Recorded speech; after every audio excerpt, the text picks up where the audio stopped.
아침 햇살이 복도 창문을 통해 부드럽게 스며들고 있었습니다. 젊은 부부의 현관문이 열리는 순간 문 앞에는 작은 과일 바구니가 고요하게 놓여 있었죠. 부부는 잠시 발을 멈추고 서로를 바라보며 당황한 표정을 지었습니다. 최근 며칠 동안 반복된 상황이라 낯설면서도 조금은 긴장된 느낌이 스쳤습니다. 남편은 바구니를 들어 올리며 주변 복도를 살폈습니다. 누군가 서둘러 내려간 듯한 발소리가 멀리서 들렸지만 복도에는 아무도 보이지 않았습니다.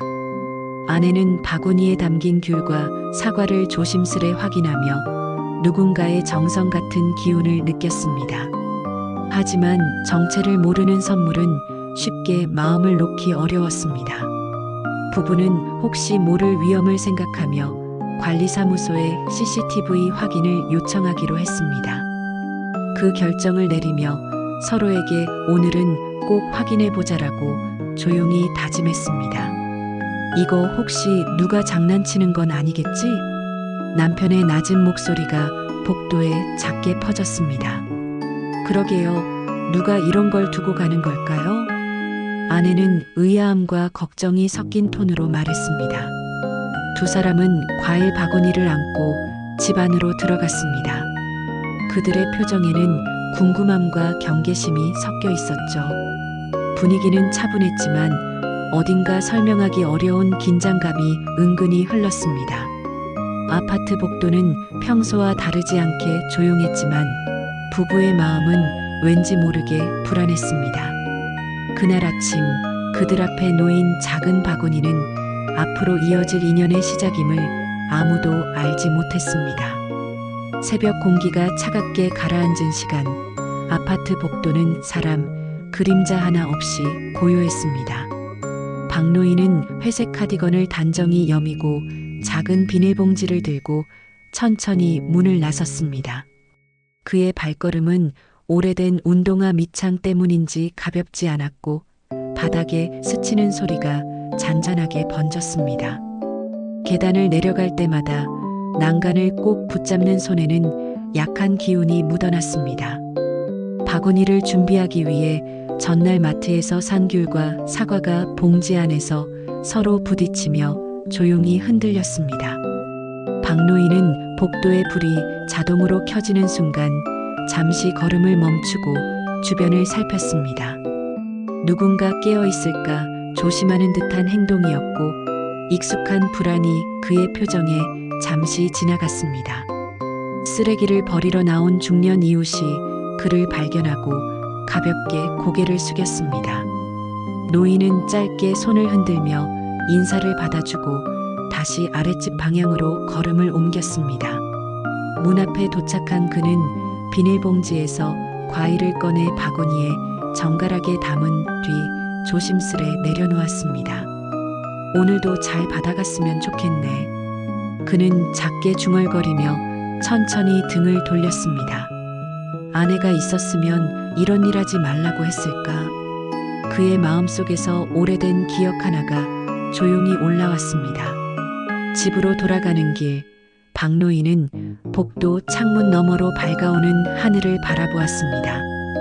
그의 눈빛에는 어딘가 외로운 기운과 작은 기대가 동시에 비쳐 있었습니다.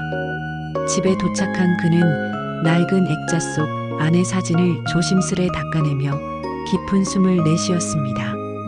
과일을 나누는 일이 아내가 살아있을 때부터 이어오던 오래된 습관임을 떠올린 순간 그의 눈가에 미세한 떨림이 스쳤습니다. 그는 다시 의자에 천천히 앉아 한동안 창밖을 바라보며 고요한 새벽을 맞았습니다. 그래도 이렇게라도 누군가 챙겨주면 좋잖아. 박노인은 자신에게 말하듯 작은 미소를 지으며 고개를 끄덕였습니다. 젊은 부부는 박노인의 정체를 확인한 뒤 직접 감사 인사를 전해야겠다는 마음을 굳혔습니다. 남편은 퇴근길에 과일과 간식이 담긴 작은 선물 세트를 사서 집으로 돌아왔습니다. 아내는 포장을 정성스럽게 다듬으며 아직 마주한 적 없는 노인의 성품을 조심스레 떠올렸습니다. 두 사람은 선물을 들고 위층으로 올라가 조심스레 초인종을 눌렀습니다. 하지만 문 안에서는 아무런 인기척도 들리지 않았고 아파트 복도는 적막함만 흐르고 있었습니다. 문을 다시 두드렸지만 상황은 달라지지 않았고 부부는 잠시 서로를 바라보며 난처한 표정을 지었습니다. 그때 복도에서 내려오던 중년 여성 이웃이 부부에게 다가와 말을 건넸습니다. 그녀는 박노인이 낮에는 병원 진료를 자주 다니기 때문에 집에 없는 경우가 많다고 알려주었습니다. 부부는 일단 내려가 보기로 결정했고 근처 병원을 찾아가며 혹시나 마주칠 수 있을지 기대를 품었습니다. 하지만 병원 로비와 진료과를 둘러봐도 박노인의 모습을 찾을 수 없었고 남편은 점점 초조함을 느꼈습니다. 어디 계신 걸까? 생각보다 건강이 많이 안 좋으신 건 아니겠지. 남편의 속마음이 차분한 불안으로 번지고 있었습니다. 그래도 박은희는 다시 놓여있지 않을까? 아내는 작게 기대를 품고 집으로 향했습니다. 집으로 돌아온 부부가 현관문을 열자 예상치 못한 장면이 그들을 기다리고 있었습니다. 문 앞 바닥에는 또다시 작은 과일 바구니가 단정하게 놓여 있었고 위에는 조그만 메모가 얹혀 있었습니다.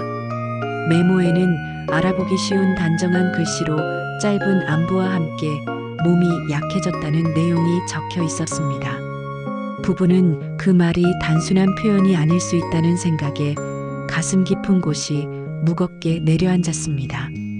이날 이후 두 사람은 박노인을 마주치기 위해 일부러 집 앞과 복도를 자주 오가며 시간을 보냈습니다.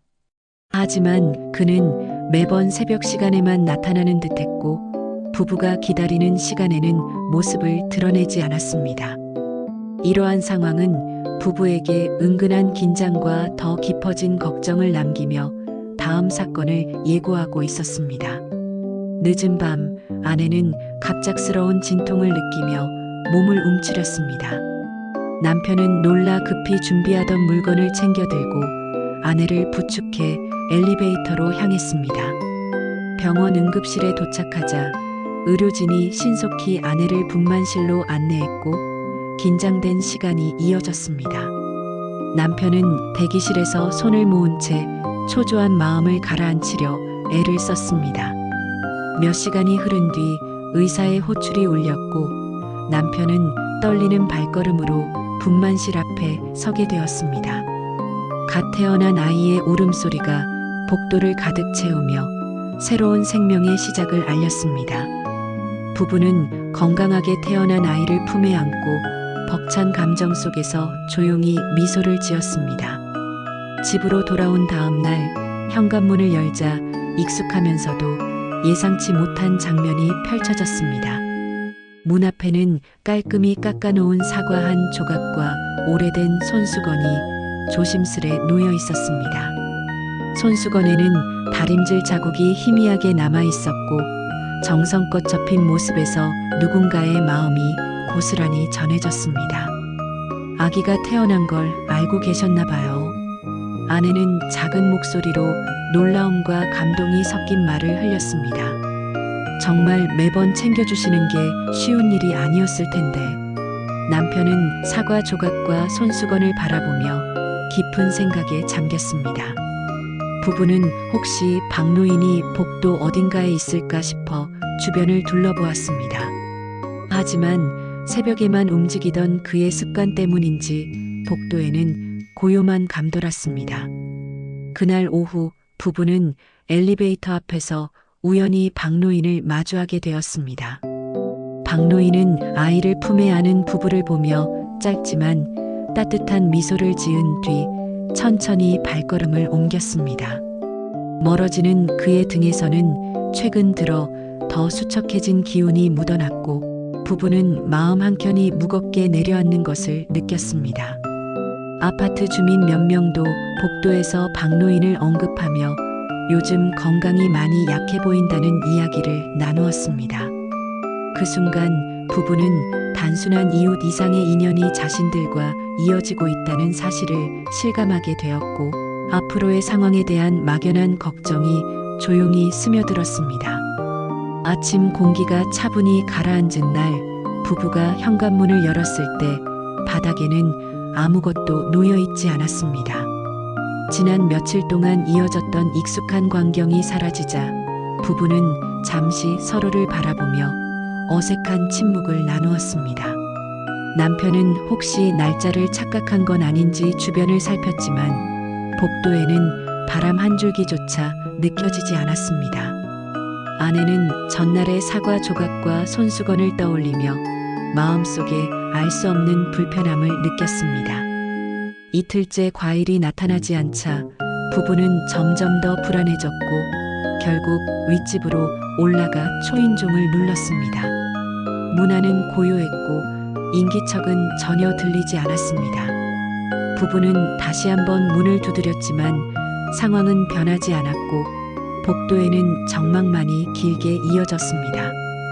그때 옆집 주민이 쓰레기 봉투를 들고 나오며 최근 박노인을 며칠 동안 보지 못했다고 말했습니다.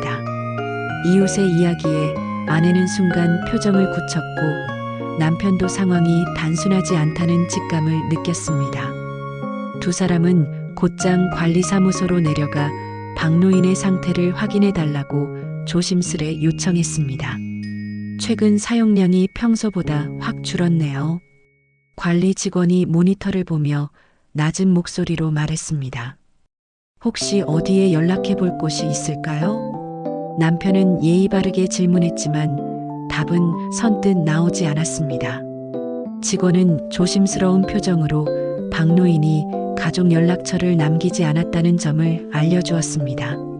아내는 불안한 마음을 감추지 못한 채 손을 모으고 깊은 숨을 내쉬었습니다.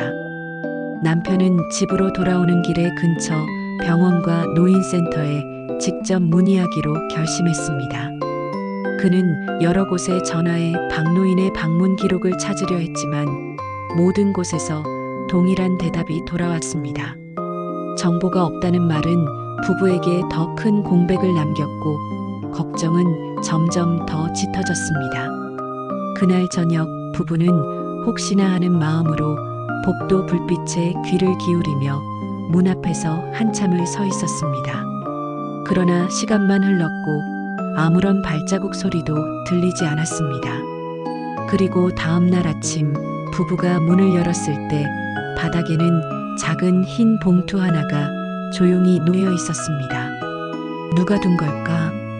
아내의 목소리는 떨렸습니다. 어제까지는 없었는데. 남편의 손이 천천히 봉투를 향했습니다. 아침 햇살이 복도 바닥에 길게 비칠 때 부부는 조심스럽게 흰 봉투를 집 안으로 들였습니다. 봉투 표면에는 또박또박한 필체로 아랫집 부부에게라는 글씨가 적혀 있었고 그 글자는 오래 고민한 흔적처럼 조용히 자리하고 있었습니다. 남편은 봉투를 천천히 열었고 안에는 정갈하게 접힌 편지 한 장이 들어 있었습니다. 편지를 펼치는 순간 오래된 잉크 냄새와 함께 박노인의 담담한 마음이 종이 위로 스며 나오는 듯 했습니다.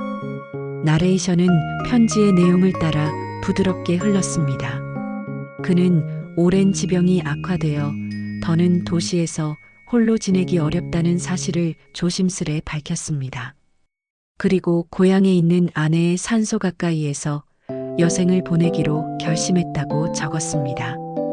편지 끝에는 덕분에 외롭지 않았습니다. 아이가 건강하게 자라길 바랍니다라는 짧은 문장이 자리하고 있었습니다. 남편은 편지를 내려놓으며 말없이 숨을 고르다가 천천히 아내를 바라보았습니다. 아내는 눈을 깜빡이며 편지를 다시 손에 들었고 글씨 하나하나를 천천히 읽어내리며 깊은 여운에 잠겼습니다. 정말 떠나신 걸까요?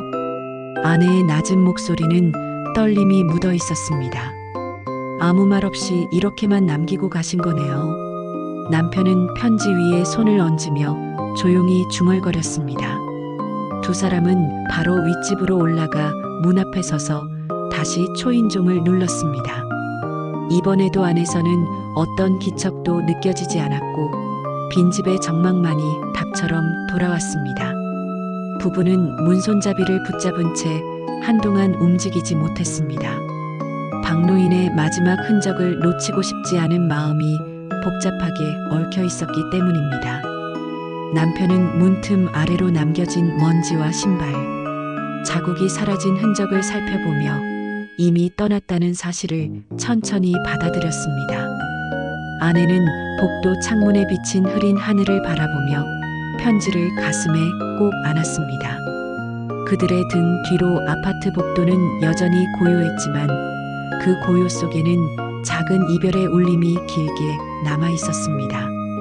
집으로 돌아온 부부는 테이블 위에 편지를 조심히 펼쳐두었고 그 순간 집안 공기마저 한층 더 조용해진 듯한 느낌이 들었습니다. 그들은 서로에게 아무 말도 하지 않았지만 마음속에는 같은 생각이 또렷하게 자리하고 있었습니다. 이제 박노인을 찾아가야 한다는 생각이었습니다. 박노인의 편지에 적힌 주소를 확인한 부부는 서둘러 짐을 챙기고 아이를 안은 채 아파트를 나섰습니다. 고속도로를 따라 이동하는 동안 차 안에는 조용한 긴장감과 말로 표현하기 어려운 걱정이 함께 흐르고 있었습니다. 도시에 비해 한적한 시골 풍경이 펼쳐지자 부부는 창밖을 바라보며 박노인의 새로운 삶을 상상했습니다.